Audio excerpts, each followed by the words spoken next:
Şahsın biz oylagandek samimi, sadda adam emas valla. Yani bir kısım keldi. Bizning Turpan Xo'yansen kelgan bir kısmıga. Şahsın eğer mındaq tigitekli yok, asmanda güvenşisi yok, cin alvasını görüp kalsa, rahim kılmay öldürüyordu. Mesela kalıcın. Bunun çoğun ayali tigitekli ve ayal.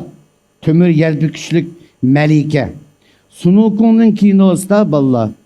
Muşu cin şayatullah'ın içinde melike dep atalgan ikkilerden var. Bunun birisi tömür yelbüküşlük melike.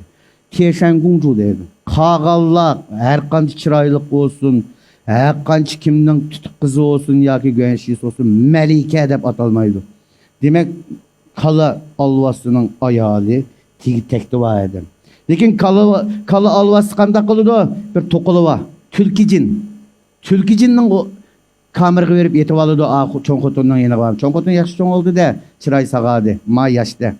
Lekin ma tülkicininki aptor kitaptımı şu, kinodumuz şu, güvenşisi yok. Asmanda mı güvenşisi yok, zımında mı güvenşisi yok, tigi tekli yok bir yavucin ma tülkicin şu. Şahsın kanda kıldı.